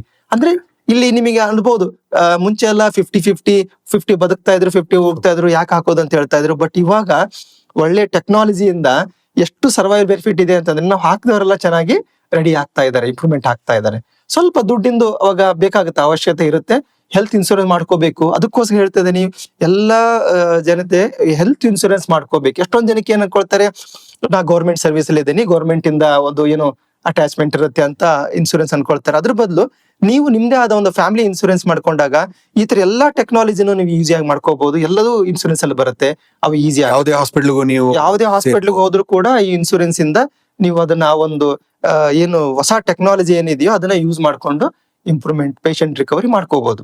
ಮತ್ತೆ ಬೇಗನೆ ಪೇಷಂಟ್ ರಿಕವರಿ ಆಗೋದ್ರಿಂದ ನಿಮ್ಗೆ ಆಕ್ಚುಲಿ ಕಾಸ್ಟ್ ಲಾಂಗ್ ಟರ್ಮ್ ಅಲ್ಲಿ ಉಳಿತಾಯನೇ ಆಗುತ್ತೆ. ಅದು ಆದಷ್ಟು ಬೇಗ ಆಸ್ಪತ್ರೆಯಿಂದ ಡಿಸ್ಚಾರ್ಜ್ ಆಗಿ ಮನೆಗೆ ಹೋಗ್ಬೋದು. ಹೌದು ಹೌದು sir, as a critical care specialist, ಕೆಲವು ಟ್ರಾಮಾ ಕೇಸ್ಗಳು ಬರುತ್ತೆ ನಿಮ್ಗೆ.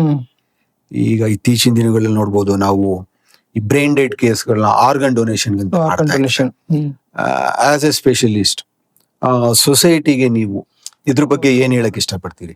Very very very important question. ಇವಾಗ ಆರ್ಗನ್ ಡೊನೇಷನ್ ಅಂತ ಬಂದಾಗ ಯಾವ ವ್ಯಕ್ತಿ ಈ ಒಂದು ಸ್ಥಿತಿಯಿಂದ ಅಂದ್ರೆ ಐಸಿಯುಲ್ ಇರ್ತಾರೆ, ಪ್ರಾಣಕ್ಕೆ ತೊಂದರೆ ಇರುತ್ತೆ, ಆ ಸ್ಥಿತಿಯಿಂದ ಹೊರಗಡೆ ಬರೋ ಸಾಧ್ಯತೆ ಇಲ್ಲ ಅಂತ ಒಂದು ಗ್ರೂಪ್ ಆಫ್ ಡಾಕ್ಟರ್ಸ್ ಅದನ್ನ ಹೇಳಿರ್ತಾರೆ. ಅಲ್ಲಿ ಫಿಸಿಷಿಯನ್ ಇರ್ಬೋದು, ಇಂಟೆನ್ಸಿವಿಸ್ಟ್ ಇರ್ಬೋದು, ನ್ಯೂರಾಲಜಿಸ್ಟ್ ಇರ್ಬೋದು, ನ್ಯೂರೋ ಸರ್ಜನ್ ಇರ್ಬೋದು, ಆ ಗ್ರೂಪ್ ಆಫ್ ಡಾಕ್ಟರ್ಸ್ ಅವರೆಲ್ಲ ಆ ಒಂದು ಬ್ರೈನ್ ಸ್ಟೆಮ್ ಟೆಸ್ಟ್ ಅಂತ ಮಾಡ್ಬಿಟ್ಟು ಈ ವ್ಯಕ್ತಿ ಬ್ರೈನ್ ಡೆತ್ ಆಗಿದೆ, ಇದರಿಂದ ಹೊರಗಡೆ ಬರೋ ಸಾಧ್ಯತೆ ಇಲ್ಲ ಅಂತ ಹೇಳಿದಾಗ ಈ ಜನತೆಗೆ ಏನು ನಾ ಹೇಳಿಕ್ಕೆ ಇಷ್ಟಪಡ್ತೇನೆ ಅಂದ್ರೆ ಆ ವ್ಯಕ್ತಿ ಆರ್ಗನ್ ಡೊನೇಷನ್ಗೆ ಡೋನರ್ಗಾಗಿ ಆಗ್ಲಿಕ್ಕೆ ಸೂಕ್ತ. ಆ ಒಂದು ಆರ್ಗನ್ ಡೊನೇಟ್ ಮಾಡೋದ್ರಿಂದ ಅವರು ಕಣ್ಣು ದಾನ ಮಾಡಬಹುದು, ಕಿಡ್ನಿ ದಾನ ಮಾಡಬಹುದು, ಪ್ಯಾಂಕ್ರಿಯಸ್ ದಾನ ಮಾಡಬಹುದು, ಹಾರ್ಟಿನ ವಾಲ್ಸ್ ದಾನ ಮಾಡಬಹುದು, ಸೊ ಮತ್ತೆ ಲಿವರ್ ದಾನ ಮಾಡಬಹುದು. ಇವಾಗ ಮೈಸೂರಲ್ಲೂ ಕೂಡ ನೀವು ನೋಡ್ತಾ ಇರುವಾಗ ಕಿಡ್ನಿ ಟ್ರಾನ್ಸ್ಪ್ಲಾಂಟೇಶನ್ ಆಗ್ತಾ ಇದೆ, ಲಿವರ್ ಟ್ರಾನ್ಸ್ಪ್ಲಾಂಟೇಶನ್ ಆಗ್ತಾ ಇದೆ, ಕಣ್ಣುಗಳ ಮುಂಚೆನೆ ನಡೀತಾ ಇತ್ತು. ಸೊ ಎಷ್ಟೊಂದು ಪೇಷಂಟ್ಗಳು, ಎಷ್ಟೊಂದು ಜನ ಉಳಿಸಬಹುದು ಅಂತ ವ್ಯಕ್ತಿ ನಾವು ಯೋಚನೆ ಮಾಡ್ಬೇಕಾಗತ್ತೆ. ಒಬ್ಬ ವ್ಯಕ್ತಿ ಆತರ ಚಾನ್ಸ್ ಸಿಗೋದು ತುಂಬಾ ಕಮ್ಮಿ. ನೀವು ಕರ್ನಾಟಕ ಕಂಪೇರಿಟಿವ್ಲಿ ತಮಿಳ್ನಾಡು ನೋಡಿದಾಗ, ನಾ ತಮಿಳ್ನಾಡಲ್ಲಿ ನಾವು ಕ್ರಿಟಿಕಲ್ ಕೇರ್ ಎಲ್ಲ ಕಲ್ತದ್ದು, ಅಲ್ಲಿ ನೋಡಿದಾಗ ಪ್ರತಿಯೊಬ್ಬ ವ್ಯಕ್ತಿ ಮುಂದೆ ಬರ್ತಾರೆ. ಅಷ್ಟು ಗೌರ್ಮೆಂಟ್ ಇಂದ ಅಲ್ಲಿ ಒಂದು ಇನಿಷಿಯೇಷನ್ ಇದೆ, ಡೊನೇಟ್ ಮಾಡ್ಲಿ ಅಂತ. ನಮ್ಮ ಈ ಕರ್ನಾಟಕದಲ್ಲಿ ಇವಾಗ ಬರ್ತಾ ಇದೆ, ಇವಾಗ ಬೆಂಗಳೂರು ತುಂಬಾ ಇದೆ, ಇವಾಗ ನಮ್ಮ ಬೇರೆ ಬೇರೆ ಜಿಲ್ಲೆಗಳಲ್ಲೂ ಕೂಡ ನಾವು ಮುಂದೆ ಬಂದು ಈ ವ್ಯಕ್ತಿ ಯೂಸಲಿ ಏನಾಗಿರುತ್ತೆ ಅಂದ್ರೆ ಆಕ್ಸಿಡೆಂಟ್ ಆಗಿ ಯಂಗ್ ಇರ್ತಾರೆ, ಹೆಡ್ ಇಂಜುರಿ ಆಗಿ ಆ ಒಂದು ಬ್ರೈನ್ ಡೆತ್ ಆಗಿ ಅದರಿಂದ ಹೊರಗಡೆ ಬರುವ ಸಾಧ್ಯತೆ ಇಲ್ಲ ಅಂತ ಮತ್ತೆ ಮತ್ತೆ ಟೆಸ್ಟ್ ಮಾಡಿ ಕನ್ಫರ್ಮ್ ಮಾಡ್ಕೊಂಡಿರ್ತಾರೆ. ಆಮೇಲೆ ಯಾರು ಅದಕ್ಕೆ ಏನು ಇದನ್ನ ಬಾಡಿ ಕೊಟ್ಬಿಟ್ರೆ ಅವ್ರೇನೋ ಇದು ತೊಂದರೆ ದುಡ್ಡು ಮಾಡ್ಕೊಳ್ತಾರೆ ಹಾಗೆ ಈಗ ಅಂತ ಇದೆ. ಗೌರ್ಮೆಂಟ್ ರೂಲ್ಸ್ ತುಂಬಾ ಸ್ಟ್ರಿಕ್ಟ್ ಆಗಿದೆ. ಆ ಗೌರ್ಮೆಂಟ್ ಇಂದ ಒಂದು ಟೀಮೇ ಇರುತ್ತೆ, ಅವರು ಬಂದು ಇದು ಕರೆಕ್ಟ್ ಇದೆಯಲ್ಲ ಅಂತ ಕನ್ಫರ್ಮ್ ಮಾಡ್ಕೊಳ್ತಾರೆ. ಎಲ್ಲಾ ಸುಸಜ್ಜಿತವಾಗಿ ಲೀಗಲಿ ಏನ್ ಬೇಕೋ ಅದೇ ತರನೇ ಆಗುತ್ತೆ, ಏನು ಸಂಶಯ ಬೇಡ. ನೀವು ಆ ಡಾಕ್ಟರ್ ಹೇಳುವಾಗ ಕೇಳಿ, ಸರ್ ನಾನು ಆರ್ಗನ್ ಡೊನೇಟ್ ಮಾಡ್ಬೋದಾ ವ್ಯಕ್ತಿಯಿಂದ, ಆತರ ಹೇಳಿದ ಮೇಲೆ ಅದಕ್ಕಿಂತ ಮುಂಚೆ ನೀವು ಆದಷ್ಟು ಪ್ರಯತ್ನ ಮಾಡಬೇಕು. ಪೇಷಂಟ್ ಆಗದೇ ಇಲ್ಲ ಅಂತ ಹೇಳಿದಾಗ, ಆ ಸ್ಥಿತಿ ತಲುಪಿದಾಗ ನೀವು ಆರ್ಗನ್ ಡೊನೇಟ್ ಮಾಡಕ್ಕೆ ಮುಂದೆ ಬರಬೇಕು ಅಂತ ಹೇಳಿಕ್ಕೆ ಇಷ್ಟಪಡ್ತೀನಿ. ಅಂದ್ರೆ ನೀವು ಹೇಳೋದು ದೇಹದ ಬೇರೆ ಆರ್ಗನ್ಗಳು ಫಂಕ್ಷನ್ ಇರುತ್ತೆ, ಬ್ರೈನ್ ಮಾತ್ರ ನಾಟ್ ಫಂಕ್ಷನಿಂಗ್. ಅಂತ ಕೇಸಸ್ಗಳಲ್ಲಿ ನೀವು ಈ ಆರ್ಗನ್ ಡೊನೇಷನ್ ಮಾಡಬಹುದು ಅಂತೀರಿ. ಈಗ ಸರ್, ಈಗ ಆರ್ಗನ್ ಡೊನೇಷನ್ ಮಾಡಬೇಕು ಅಂತ ಒಂದು ಫ್ಯಾಮಿಲಿಗೆ ಇಷ್ಟ ಇರುತ್ತೆ, ಬಟ್ ಆದ್ರೆ ಅವರಿಗೆ BP ಇರುತ್ತೆ, ಶುಗರ್ ಇರುತ್ತೆ, ಹಾರ್ಟ್ ಅಲ್ಲಿ ಅವ್ರಿಗೆ ಆಲ್ರೆಡಿ ಒಂದು ಸ್ಟಂಟ್ ಹಾಕಿರ್ತಾರೆ. ಅಂತ ಪೇಷಂಟ್ ಗಳನ್ನ ಆರ್ಗನ್ ಡೊನೇಷನ್ ಮಾಡಬಹುದು? ಹೌದು, ಆರ್ಗನ್ ಡೊನೇಷನ್ ಫಿಟ್ ಇದೀರಿ ಅಂತ ನೋಡ್ಲಿಕ್ಕೆ ಒಂದು ಟೀಮ್ ಬರುತ್ತೆ. ನೀವು ನಿರ್ಧಾರ ಮಾಡ್ತಾರೆ. ಕೆಲವೊಮ್ಮೆ ಏನು ಇಲ್ಲದೆ ಇದ್ರು ಇನ್ಫೆಕ್ಷನ್ ಯಾವ ಲೆವೆಲ್ ಹರಡ್ಬಿಟ್ಟಿರುತ್ತೆ ಅಂತಂದ್ರೆ ಅವ್ರಿಗೆ ಏನು ಮಾಡ್ಲಿಕ್ಕೆ ಆಗಲ್ಲ, ಆತರನು ಆಗ್ಬೋದು. ಅಥವಾ ಈ BP ಶುಗರ್ ಇದ್ದವ್ರು ಯೂಸಲಿ ಎಲ್ಲರಿಗೂ BP ಶುಗರ್ ತುಂಬಾ ಜನಕ್ಕಿದೆ, ಹಾಗಂತ ಹೇಳಿ ಅದು ಕಾಂಟ್ರಾ ಇಂಡಿಕೇಶನ್ ಅಂತಲ್ಲ. ಅದಕ್ಕೊಂದು ಟೀಮೇ ಇರುತ್ತೆ, ಟೀಮ್ ಬಂದು ನಿರ್ಧಾರ ಮಾಡ್ತಾರೆ. ನೀವು ಒಪ್ಪಿಗೆ ಕೊಟ್ಟ ಮೇಲೆ ಅವ್ರು ಬಂದು ನಿರ್ಧಾರ ಮಾಡ್ತಾರೆ. ಒಪ್ಪಿಗೆನೂ ಮುಖ್ಯ ಇಲ್ಲಿ, ತುಂಬಾ ಇಂಪಾರ್ಟೆಂಟ್. ಕುಟುಂಬ ಒಪ್ಪಿಗೆ ಇಲ್ದೇನೆ ಯಾರು ಏನು ಮಾಡ್ಲಿಕ್ಕಾಗಲ್ಲ. ಅವ್ರು ಒಪ್ಪಿಗೆ ಕೊಟ್ಟ ಮೇಲೆನೆ ಅವ್ರ ಟೀಮ್ ಬಂದು ಇವರು ಫಿಟ್ ಇದಾರ ಆರ್ಗನ್ ಡೊನೇಷನ್ ಗೆ ಇಲ್ವಾ ಅಂತ ಟೆಸ್ಟ್ ಮಾಡ್ತಾರೆ. ಫಸ್ಟ್ ಕನ್ಫರ್ಮ್ ಮಾಡ್ಕೊಳ್ತಾರೆ ಬ್ರೈನ್ ಡೆತ್. ನೀವು ಬ್ರೈನ್ ಡೆತ್ ಹೇಳಿದಾಗೆ ಬ್ರೈನ್ ಮಾತ್ರ ಕೆಲಸ ಮಾಡ್ತಾರಲ್ಲ, ಬೇರೆ ಕೆಲಸ ಮಾಡ್ತಾ ಇರುತ್ತೆ. ಕೆಲವು ದಿನಗಳು ಕೆಲಸ ಮಾಡಬಹುದು. ಹಾರ್ಟ್ ಆಯ್ತು, ಲಿವರ್ ಆಯ್ತು, ಪ್ಯಾಂಕ್ರಿಸ್ ಆಯ್ತು, ಕಿಡ್ನೀಸ್ ಆಯ್ತು, ಆ ಅಂಗಗಳನ್ನ ಅವರು ತಗೊಳ್ಳಿಕ್ಕೆ ಬೇರೆ ಪೇಷಂಟ್ ಹಾಕ್ಲಿಕ್ಕೆ ವ್ಯವಸ್ಥೆ ಮಾಡ್ಕೊಳ್ತಾರೆ. ಈಗ ಸುಮಾರು ನಾವು ಎಲ್ಲಾ ಐಸಿಯುಗಳಲ್ಲಿ ರೋಗಿಗಳಿರ್ತಾರೆ. ಆಸ್ ಎ ಅಟೆಂಡರ್ ನಾನು ಹೊರಗಡೆ ಇದ್ದಿ ಡಾಕ್ಟರ್ನ ಪ್ರತಿ ಗಂಟೆ ಇದ್ ಮಾಡ್ತಾರೆ. ಈ ಕೌನ್ಸಿಲಿಂಗ್ ಅಂತ ನೀವು ಐಸಿಯು ಮಾಡ್ತಿರ್ಲ ಸರ್, ಇದರಿಂದ ಎಷ್ಟು ಮಟ್ಟಿಗೆ ನಾನು ಅಟೆಂಡರ್, ನಾನು ಡಾಕ್ಟರ್ನ ಕಾನ್ಫಿಡೆನ್ಸ್ ಅಲ್ಲಿ ನಂಬಬಹುದು ನಾನು? ಅದೇ ರೀತಿ ನಮ್ಮ ಹಾಸ್ಪಿಟಲ್ಗಳಲ್ಲಿ ಡಾಕ್ಟರ್ಸ್ಗಳು ಅಟೆಂಡರ್ಸ್ಗೆ ಎಷ್ಟು ಕಾನ್ಫಿಡೆನ್ಸ್ ಕೊಡ್ತಾರೆ ಸರ್? ಈಗ ಏನಾಗ್ತಿದೆ ಅಂದ್ರೆ, ಒಂದು ವ್ಯಕ್ತಿ ಒಳಗಡೆ ಇದ್ದಾನೆ ಅಂದ್ರೆ ಅವನಿಗೆ ಜೀವನದ ಮರಣದ ಪ್ರಾಬ್ಲಮ್, ಅವ್ರು ನಾವ್ ಹೇಳ್ತೀವಿ ಲೈಫ್ ರಿಸ್ಕ್ ಇದೆ ಅಂತ. ಲೈಫ್ ಥ್ರೆಟನಿಂಗ್ ಪ್ರಾಬ್ಲಮ್ ಇದ್ದಾಗಲೇ ಐಸಿಯು ಇರ್ತಾರೆ, ಎಮರ್ಜೆನ್ಸಿ ಇದೆ. ಇನ್ನೊಂದು ಡಾಕ್ಟರ್ ಹೇಳ್ತಾರೆ ಅನ್ಸರ್ಟನಿಟಿ, ಬದುಕ್ಬೋದು ಬದುಕಕ್ಕಿಲ್ಲ, ಏನಾಗುತ್ತೆ ಅಂತಾನೆ ಗೊತ್ತಿಲ್ಲ ಆ ವ್ಯಕ್ತಿಗೆ, ಹೊರಗಡೆ ಇರೋ ವ್ಯಕ್ತಿಗೆ. ಮೂರನೇದು ಖರ್ಚು, ಎವ್ರಿ ಮಂತ್ ಎವ್ರಿ ಡೇ 30,000 25,000 ನಡೀತಾಗ್ತಾ ಇರುತ್ತೆ.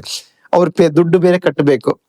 ಆಮೇಲೆ ಒಳಗಡೆ ಎಂಟರ್ ಆದ ತಕ್ಷಣ ನಿಮಗೆ ಒಂದು ICU ನೋಡಿದಾಗ ಅಲಾರಾಮ್ ಬರ್ತಾ ಇರುತ್ತೆ, ವೆಂಟಿಲೇಟರ್ ಅಲಾರಾಮ್ ಬರ್ತಾ ಇರುತ್ತೆ, ಮಾನಿಟರ್ ಅಲಾರಾಮ್ ಬರ್ತಾ ಇರುತ್ತೆ, ಇನ್ಫ್ಯೂಷನ್ ಪಂಪ್ಸ್ ಅಲಾರಾಮ್ ಬರ್ತಾ ಇರುತ್ತೆ. ಇದನ್ನೆಲ್ಲ ನೋಡಿದಾಗ ಒಂದು ಆತಂಕ ಬಂದ್ಬಿಡುತ್ತೆ. ಅದು ಅವರ ವ್ಯಕ್ತಿಯ ತಂದೆ ತಾಯಿ ಒಳಗಡೆ ಇರ್ಬೋದು, ಅಥವಾ ತಂದೆ ತಾಯಿ ಹೊರಗಡೆ ಇದ್ದು ಮಕ್ಕಳು ಹೊರಗಡೆ ಇರ್ಬೋದು. ನಾವು ಅದನ್ನ ಇಮ್ಯಾಜಿನ್ ಮಾಡ್ಕೊಂಡ್ರೆ ಎಷ್ಟು ಕಷ್ಟ ನೋಡಿ. ಅದು ಹೇಗೆ ತಡ್ಕೊಳಕ್ಕಾಗತ್ತೆ? ಆತಂಕ ತುಂಬಾ ತುಂಬಾ ಸಹಜ ಅವರಿಗೆ. ಬಟ್ ಆ ಆತಂಕ ದೂರ ಮಾಡೋದು ನಮ್ಮ ಕೆಲಸ, ಡಾಕ್ಟರ್ ಕೆಲಸ. ನಾವು ಒಂದು ವ್ಯಕ್ತಿ ಆತರ ಇದ್ದಾಗ ಅವ್ರನ್ನ ಕರೆದ್ಬಿಟ್ಟು ಫಸ್ಟ್ ನಾವು ಅವ್ರಿಗೆ ಕೌನ್ಸಿಲಿಂಗ್ ಮಾಡ್ಬೇಕು. ಕೌನ್ಸಿಲಿಂಗ್ ಮಾಡೋದು ಯೂಶಲಿ ಅವ್ರಿಗೆ ಅರ್ಥ ಆಗಲ್ಲ, ಯಾಕಂದ್ರೆ ಅವರಿಗೆ ಈ ಆತಂಕದಲ್ಲಿ ಇರ್ತಾರೆ. ಏನಾಗುತ್ತೆ ಏನು, ಅನ್ಸರ್ಟನಿಟಿ, ಎಷ್ಟು ದುಡ್ಡು ಆಗುತ್ತೆ ಏನು, ನನ್ನ ಕಡೆಯಿಂದ ಆಗುತ್ತಾ ಇಲ್ವೋ, ಉಳಿತಾನೆ ಇಲ್ವೋ. ನಾವು ಅವ್ರನ್ನ ಪದೇ ಪದೇ ಕೌನ್ಸಿಲಿಂಗ್ ಮಾಡಿ ಅವ್ರನ್ನ ಕಾನ್ಫಿಡೆನ್ಸ್ ತಗೋಬೇಕಾಗತ್ತೆ.